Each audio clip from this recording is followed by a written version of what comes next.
অনেক দিনই ভাইরা বিভিন্ন অঞ্চলের আঞ্চলিক ভাষা নিয়ে ঠাট্টা মজা করে, এদের উদ্দেশ্যে কিছু বলেন। শুধু দিনী ভাইরা না, দুনিয়াবি ভাইরাও আছেন এরকম। আপনারা অনেক কম্পিটিশন দেখেন যে নোয়াখালীর ভাষা আর বরিশালের ভাষা, এই দুইটা নিয়ে কম্পিটিশন হয়েছে, যে যার ভাষাকে শ্রেষ্ঠ প্রমাণ করে আরেকটাকে পচানোর চেষ্টা করে। এরকম কম্পিটিশন দেখছেন না অনেকগুলো?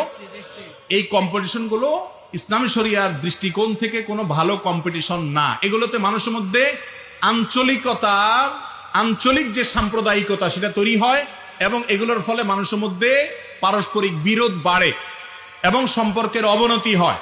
মনে রাখবেন, একটু আগে আপনারা আলোচনা শুনেছেন, ইন্না আকরামাকুম ইনদাল্লাহি আতকাকুম।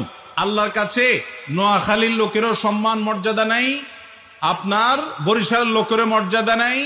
এমনকি যদি কারোর মধ্যে ঈমান না থাকে আর লোকটা মক্কা শরীফেরও জন্মগ্রহণ হয়, তারও মর্যাদা আল্লাহর কাছে মর্যাদা হলো, সম্মানের ভিত্তি হলো তাকওয়া। যার মধ্যে তাকওয়া আছে তার মর্যাদা আল্লাহর কাছে আছে। সে আফ্রিকার মানুষও যদি হয়, আল্লাহর কাছে সে সম্মানিত। অতএব কোনো ভাষা নিয়ে কাউকে তাচ্ছিল্য করা, ব্যঙ্গ করা, বা এটা নিয়ে ছোট করা, বিদ্রুপ করা, বা এটা নিয়ে কোনো রকম কম্পিটিশন করা, এগুলো ইসলাম শরীয়তের দৃষ্টিকোণ থেকে জায়েজ নাই। নিছক বিনোদনের ছলে যদি হয়, তাহলে দুজনে যদি বিনোদন হিসেবে নেয় সেটা ভিন্ন কথা।